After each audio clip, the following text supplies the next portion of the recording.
Abra sua Bíblia comigo, por gentileza. Na primeira epístola, na primeira carta do apóstolo Paulo à igreja de Tessalônica. Primeira carta de Tessalonicenses, capítulo 1. Eu quero dar continuidade naquilo que nós iniciamos hoje pela manhã. Hoje nós falamos sobre a importância de sermos um homem, uma mulher segundo o coração de Deus, disposto a realizar a sua vontade.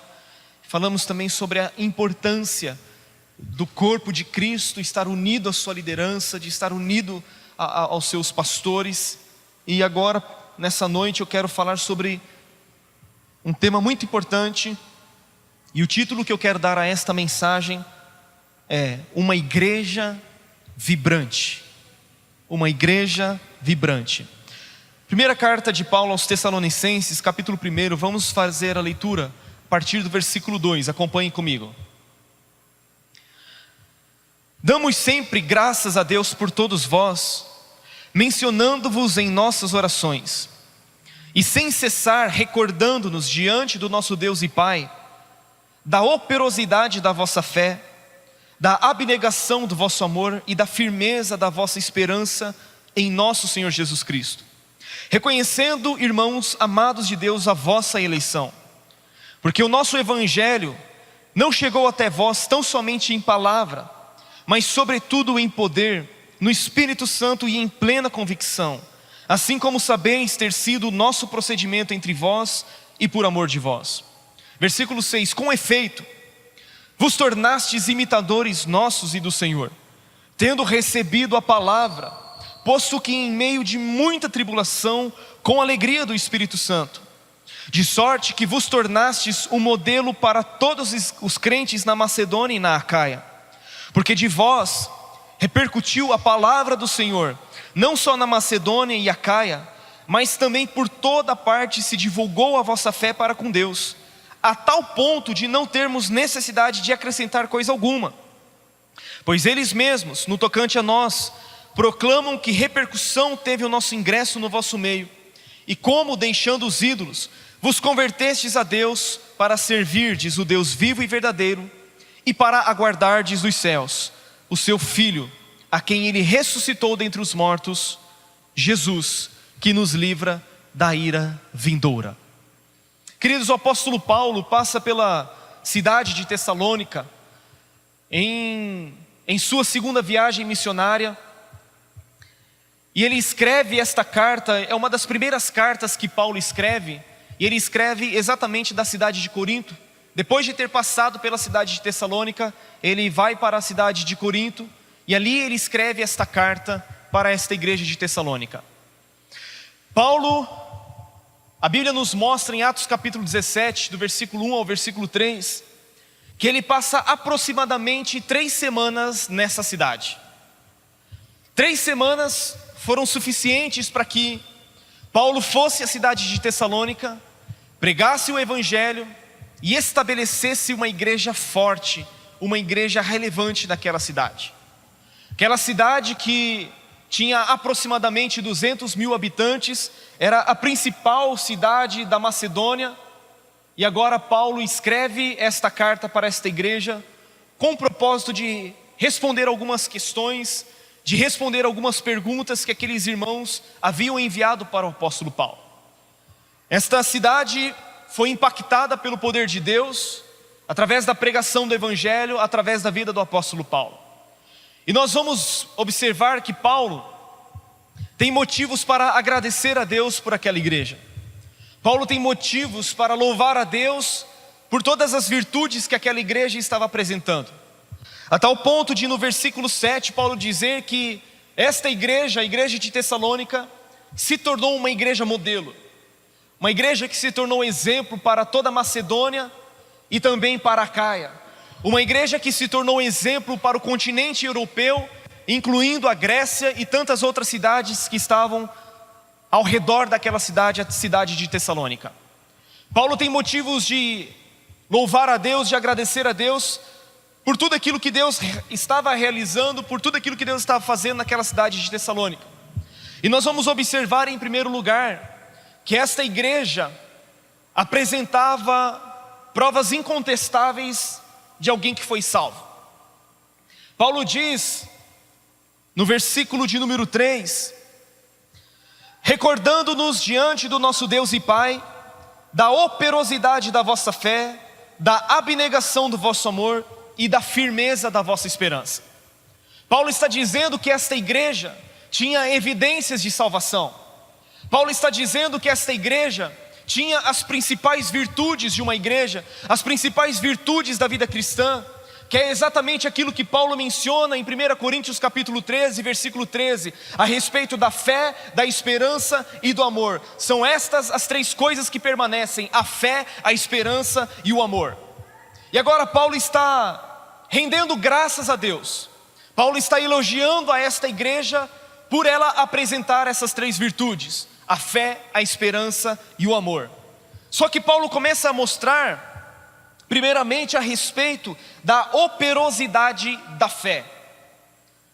A característica que aquelas pessoas carregavam em sua fé é que a sua fé era uma fé viva.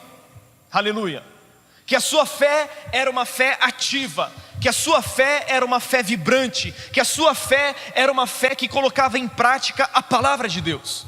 Paulo está rendendo graças por aquela igreja por causa da operosidade da vossa fé. Paulo está dizendo: eu agradeço a Deus porque a fé de vocês não é uma fé morta. Eu agradeço a Deus pela vida de vocês porque a fé de vocês é uma fé operosa, é uma fé ativa, é uma fé que é colocada em prática. E a primeira característica que nós precisamos ter para que essas virtudes da vida cristã estejam presentes em nossa vida é uma fé ativa, é uma fé que é colocada em prática. Querido, se você tem uma fé que não é colocada em prática, se você tem uma fé que é apenas de ouvir, mas que não é colocada em prática, eu sinto muito em dizer a você, mas você está se enganando. Porque a fé vem pelo ouvir e o ouvir pela palavra, mas a nossa fé precisa ser colocada em prática. A nossa fé precisa ser uma fé viva. O apóstolo Tiago diz na sua carta no capítulo 2 que a fé sem obras é morta, mas a fé é consumada através das suas obras. Se nós temos uma fé em Deus, se nós temos uma crença em Deus, mas nós não colocamos essa fé em prática, a nossa fé é morta. E Tiago diz que quando a fé é morta, a palavra que ele usa para morta é necros. É uma fé necrosada, de onde vem a palavra necrotério. Significa que a nossa fé não pode ser uma fé inativa, não pode ser uma fé inerte, mas precisa ser uma fé prática. Quantos podem dizer amém? Aqueles irmãos, eles tinham uma fé tão grande, uma fé tão aplicada de uma forma prática, que eles abandonaram os ídolos e se converteram a Deus de uma forma genuína. Essa é a primeira característica que Paulo reconhece naqueles irmãos como sendo uma evidência da salvação deles. A segunda coisa que Paulo diz é a respeito da abnegação do amor. Se por um lado a fé precisa ser colocada em prática, o amor também precisa ser algo real em nossas vidas. Paulo está louvando a Deus para aqueles irmãos, porque eles não apenas colocavam a sua fé em prática, mas eles também tinham uma prática do amor. Diferente, por exemplo, da igreja dos Coríntios.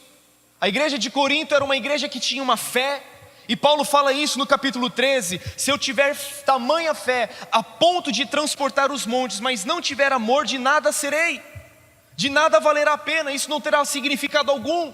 Só que agora para esta igreja de Tessalônica, Paulo está dizendo que eles não apenas tinham fé, mas eles tinham também o amor como prática, como algo presente na vida deles.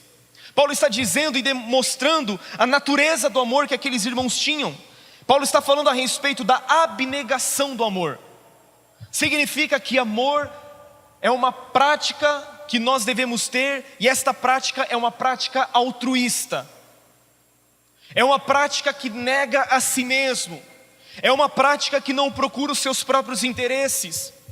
Na semana passada nós ministramos sobre 1 Coríntios capítulo 13 e falamos do amor como sendo um caminho sobremodo excelente. E Paulo fala que o amor é um caminho sobremodo excelente porque o amor é superior aos dons espirituais.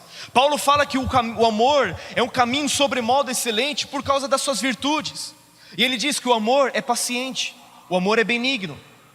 O amor não arde em ciúmes. O amor não se ufana. O amor não se ensoberbece. O amor não procura os seus próprios interesses. O amor não age de forma inconveniente. O amor não procura os seus próprios interesses. O amor não se ensoberbece, não se exaspera, não ressente do mal. O amor não folga com a injustiça, mas se regozija com a verdade. O amor tudo sofre, tudo crê, tudo espera, tudo suporta. O amor jamais acaba.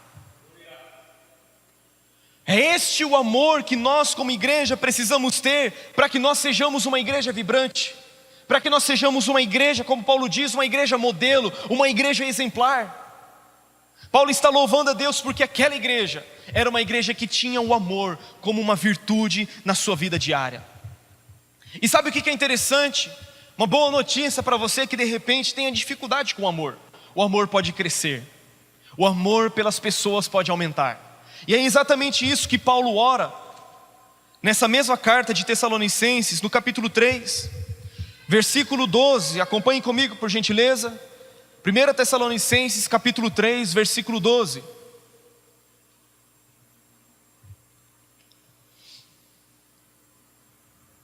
Ele diz assim, é uma oração que Paulo está fazendo: e o Senhor vos faça crescer e aumentar no amor uns para com os outros e para com todos, como também nós para convosco.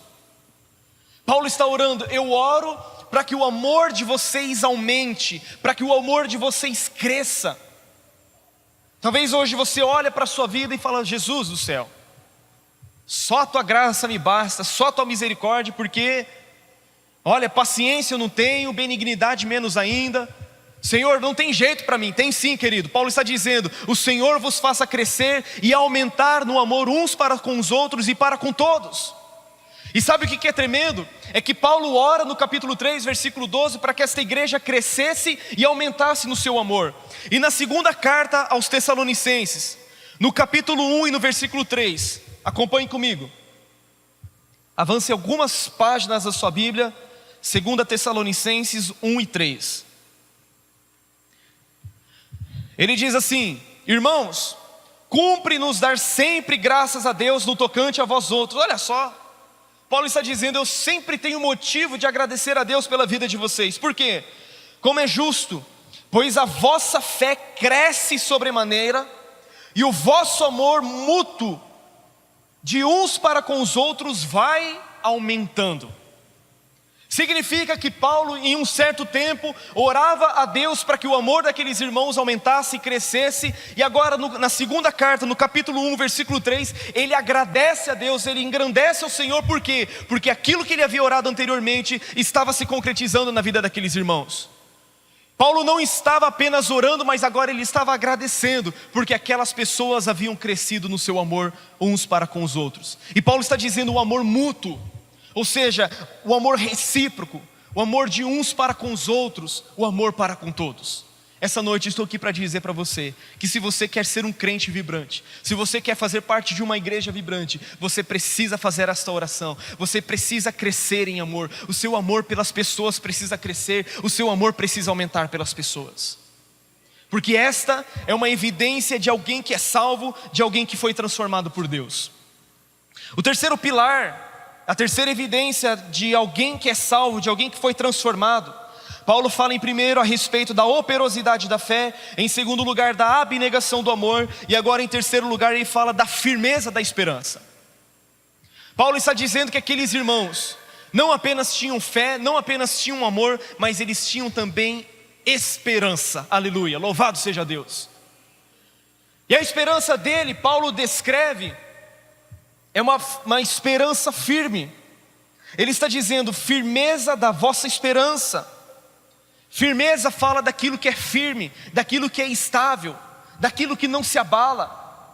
E a palavra que Paulo usa para firmeza no original grego é a palavra upomone, que significa perseverança, que significa uma confiança que não se abala, uma perseverança que não é fragilizada por qualquer coisa. Paulo está dizendo: eu agradeço a Deus por vocês, por causa da perseverança que vocês têm na esperança. A esperança de vocês é uma esperança inabalável. A esperança que vocês têm é uma esperança que não é qualquer ventinho de doutrina que sopra, que irá abalar a esperança de vocês.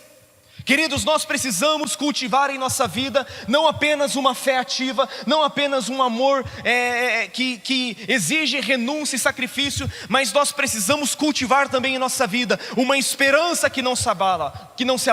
E eu estou aqui para dizer para você que a nossa esperança está nos céus, de onde aguardamos também o Salvador, Cristo Jesus, o qual transformará o nosso corpo de humilhação em semelhança ao corpo da sua glória. A nossa esperança está nos céus. A nossa esperança é Jesus Cristo. E Paulo está dizendo que essa igreja era uma igreja que tinha esses 3 pilares. Uma igreja que tinha a fé, a esperança e o amor. E Paulo no versículo 4 diz: reconhecendo, irmãos amados de Deus, a vossa eleição. Paulo está dizendo: olha, por vocês apresentarem tais virtudes, eu dou um ok para vocês. Eu reconheço que vocês são salvos. Eu reconheço a eleição de vocês. Eu reconheço a obra de salvação na vida de vocês. Agora, o que causou isso, em segundo lugar, foi a pregação do Evangelho. A pregação do Evangelho que chegou até aquela cidade foi exatamente o combustível, o dunamis, aquilo que fez com que aquelas pessoas se transformassem de tal maneira, ou fossem transformadas de tal maneira. Queridos, em 3 semanas, você imagina isso? 3 semanas foram suficientes para que Paulo estabelecesse uma igreja e deixasse naquela cidade uma igreja forte. Querido, eu conheço testemunhos de pastores que estão há 15, há 20, há 25 anos ralando no ministério, para de alguma forma salvar alguns poucos. E Paulo, em 3 semanas, fez com que aquelas pessoas tivessem a sua vida transformada. Mas o que produziu transformação na vida daquelas pessoas está no versículo 5. Acompanhe comigo, por gentileza.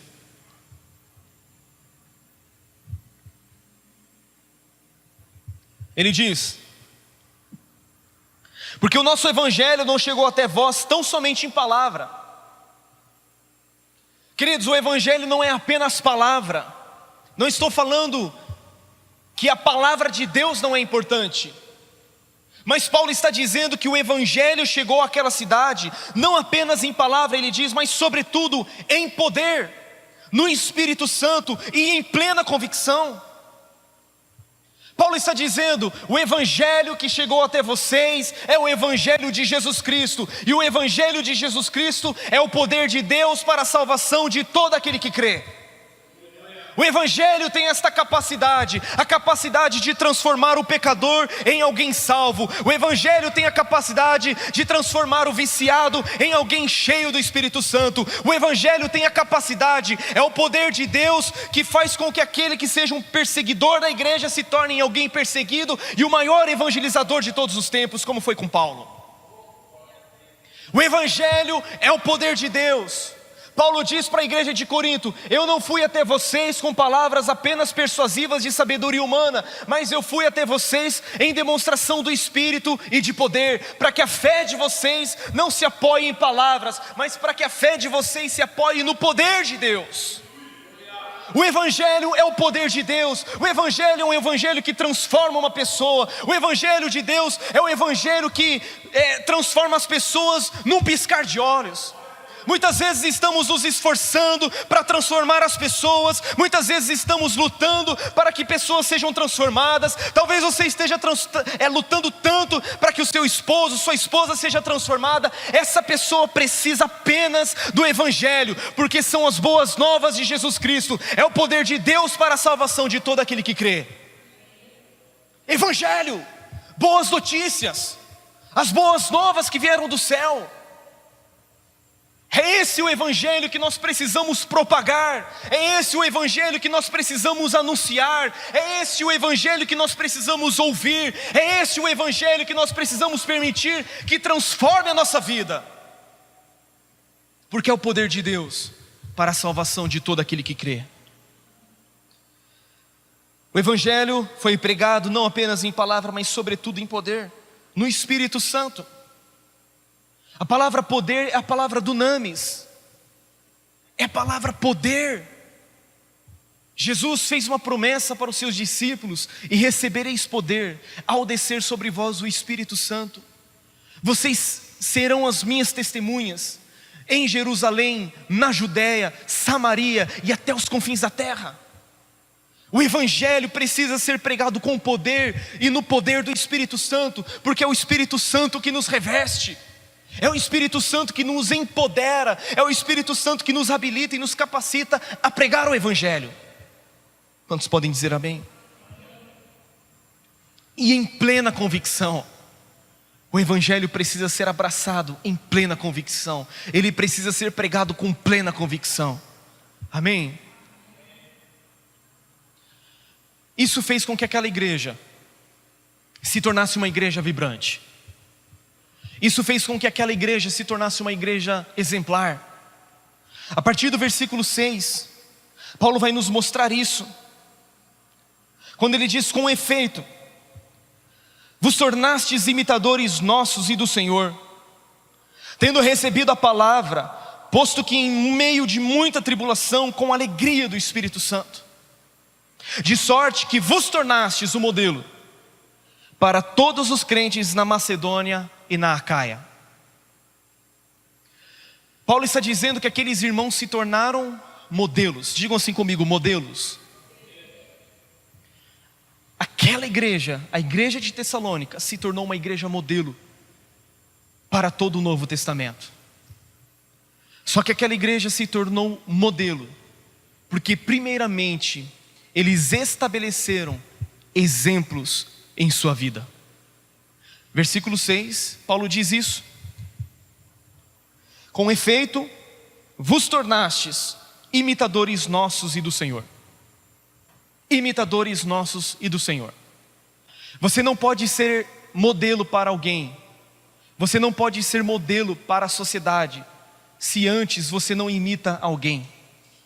Paulo está dizendo que aqueles irmãos de Tessalônica se tornaram modelos, porque primeiramente eles se tornaram imitadores. Porque primeiramente eles tomaram Paulo, a liderança de Paulo e os companheiros de Paulo como exemplo para a vida deles. E Paulo está dizendo que eles se tornaram imitadores não apenas deles, mas também imitadores do Senhor. Hoje nós vivemos um evangelho, querido, em que as pessoas dizem assim: não olhe para o homem, não olhe para mim, eu sou falho. Querido, eu sou falho, é verdade, mas eu preciso servir de exemplo. A minha vida precisa ser um exemplo para vocês. Se a minha vida não é um exemplo para vocês, eu não sirvo para ser pastor de vocês. Agora, Paulo está dizendo: ei, vocês se tornaram imitadores nossos e também do Senhor. Paulo diz: sede meus imitadores como também eu sou de Cristo. Paulo diz: sede imitadores de Deus como filhos amados, em Efésios 5:1. Ele está dizendo que nós, em nossa caminhada cristã, para que nós nos tornemos exemplo para outras pessoas, para que nós nos tornemos modelo para outras pessoas, nós precisamos estabelecer exemplos em nossa vida. E eu te pergunto: que exemplo você tem seguido? Que tipo de exemplo você tem tomado para a sua vida? Que tipo de exemplo nós estamos deixando para essa geração? Que tipo de exemplo essa geração está tomando para si? Hoje, logo na hora, mais ou menos na hora do almoço, eu recebi um vídeo, não vou falar de quem para não expor, tá? Melhor. Eu recebi 2 vídeos que mostra como uma geração tem sido pessimamente influenciada. Primeiro mostrou um vídeo de um bebezinho, talvez você já tenha visto, um bebezinho assistindo o filme do Rocky Balboa. E todos os movimentos ali que o Rocky Balboa fazia, quem lembra do Rocky Balboa? Né? Nossa geração lembra. Todos os movimentos que o Rocky Balboa fazia na TV, querido, um bebezinho assim, acho que de 1 ano e meio no máximo. Todos os movimentos ele imitava o Rocky Balboa. Eu já tinha visto esse vídeo há alguns anos já, e eu tinha achado um barato. Falei: meu, que legal isso, né? Por quê, querido? Porque criança, ela usa o exemplo de quem ela está vendo. Criança vai imitar o pai. Jesus diz assim: olha, o filho só faz aquilo que vê o pai fazer. Tudo quanto o pai faz, o filho semelhantemente também faz. E aí, primeiro vídeo, um menininho imitando o Rocky Balboa. Querido, não tem nada de, pernicioso em Rocky Balboa. É um dos meus filmes preferidos até. Aí o outro vídeo, uma outra criança, acho que já tinha uns 6, 7 anos, imitando Pablo Vittar.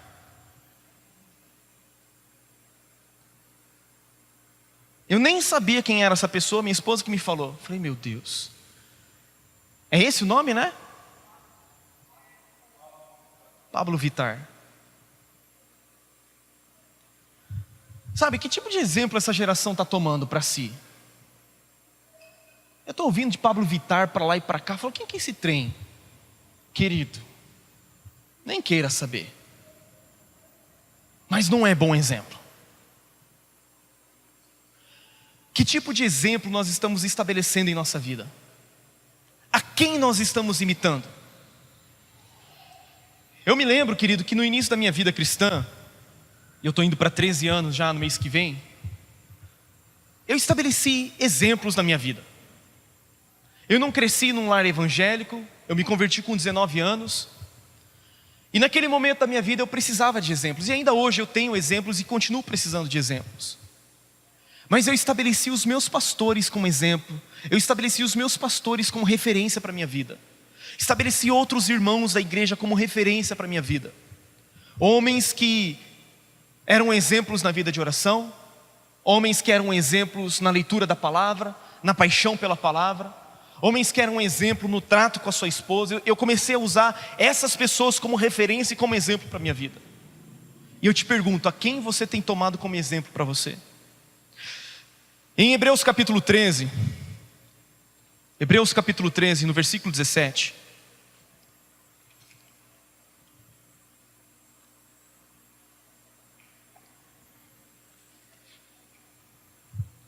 Hebreus capítulo 13, versículo 7, desculpa.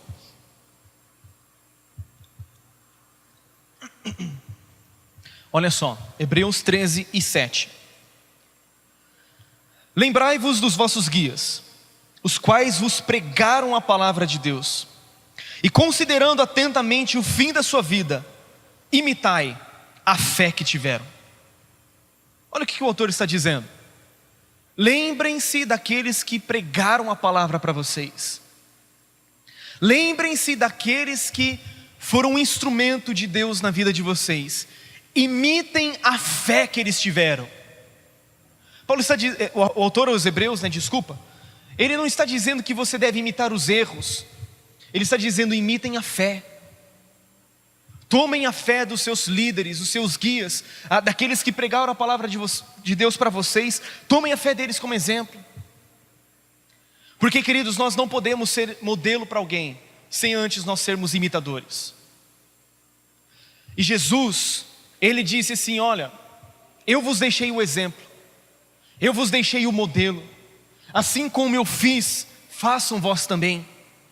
Quando Ele estava ensinando a sua igreja a prática do lava-pés, a prática de lavar os pés, que fala de serviço, fala de abnegação, fala de você, se dispor a ser o menor.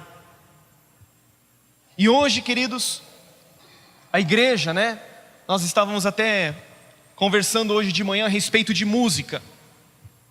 A maioria dos músicos cristãos tem tomado músicos do mundo como exemplo. Sendo que dentro da igreja evangélica tem tantos músicos bons, tantos músicos preciosos. Não é possível, querido, que a gente não consiga aprender com os que são da casa de Deus. Nós precisamos estabelecer na nossa vida pessoas que são exemplo em todas as áreas das nossas vidas. Você pode dizer amém? Paulo diz ainda, voltando lá para 1 Tessalonicenses 1, 6 e 7, aí ele diz, de sorte que vos tornastes o modelo para todos os crentes na Macedônia e na Caia.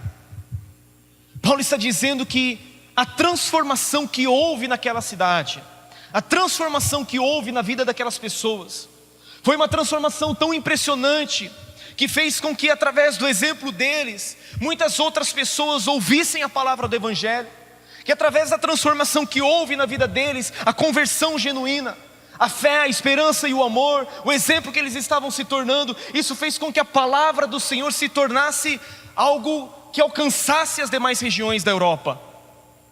Ele diz no versículo 7, versículo 8, porque de vós repercutiu a palavra do Senhor, não só na Macedônia e Acaia, mas por toda parte se divulgou a vossa fé para com Deus. Paulo está dizendo: ei, vocês que tiveram a vida de vocês transformada, a vida de vocês se tornou um exemplo, a vida de vocês se tornou algo como referencial para outras igrejas.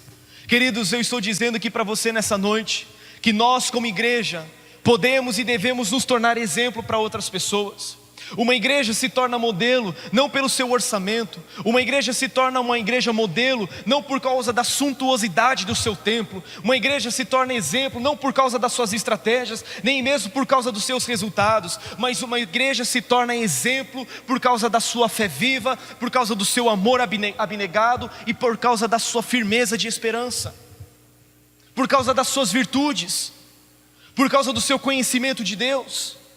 E agora Paulo está dizendo que, através daqueles irmãos, a palavra do Senhor repercutiu, não só na Macedônia, mas também em toda a Acaia. Paulo está dizendo: através de vocês, o Evangelho está sendo anunciado.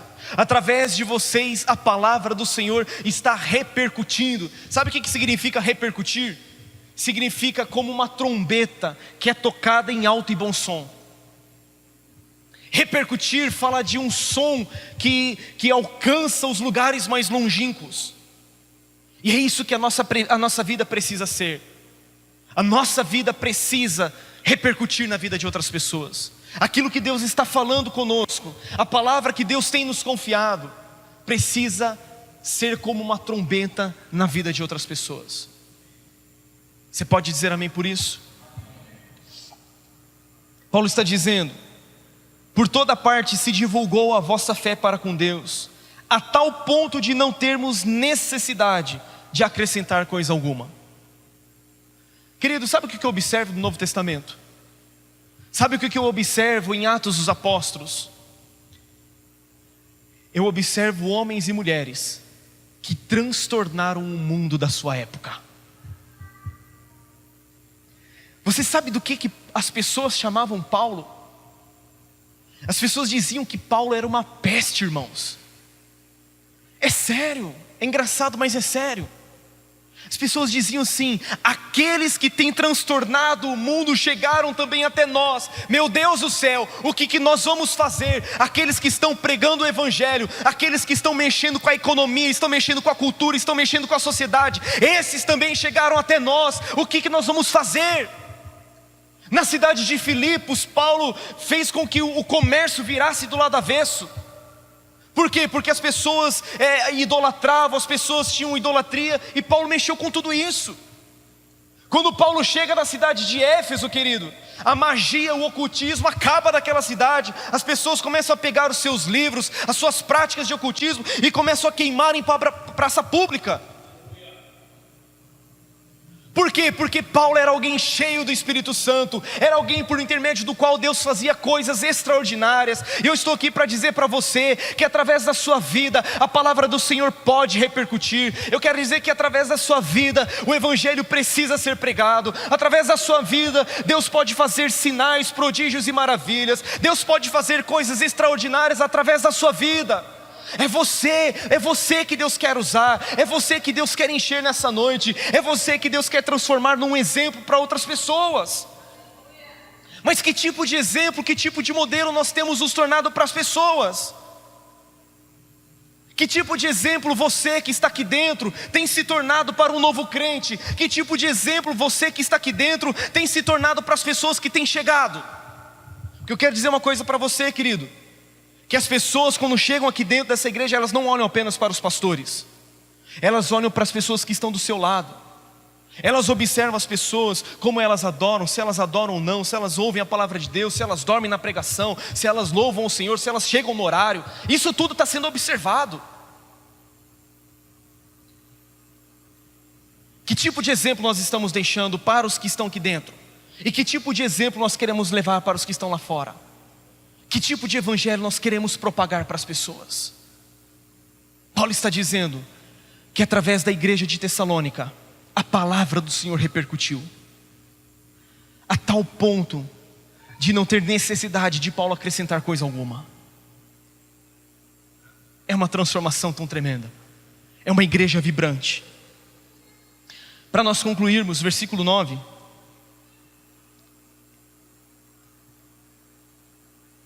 Aqueles irmãos, eles não apenas tinham evidências da salvação, eles não apenas receberam o evangelho com poder, eles não apenas se tornaram exemplos, mas eles também tinham uma ardente expectativa.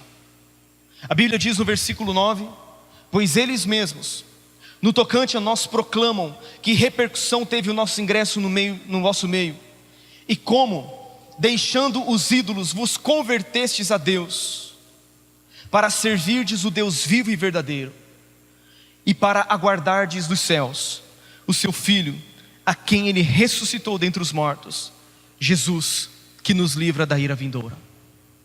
Você vai observar nessa carta aos Tessalonicenses, que em todo final de capítulo, no capítulo 1 ao capítulo 5, Paulo termina falando a respeito da volta de Jesus. Se você ler essa carta, você vai ver que no capítulo 1, capítulo 2, capítulo 3, 4 e 5, Paulo finaliza os capítulos falando a respeito da volta de Jesus. Porque aqueles irmãos, eles não apenas viviam a vida baseado nas coisas daqui da terra, mas eles também aguardavam dos céus a Jesus, a quem Deus ressuscitou dentre os mortos. Sim, Ele, aquele que nos livra da ira vindoura. Você sabia que Jesus vai voltar?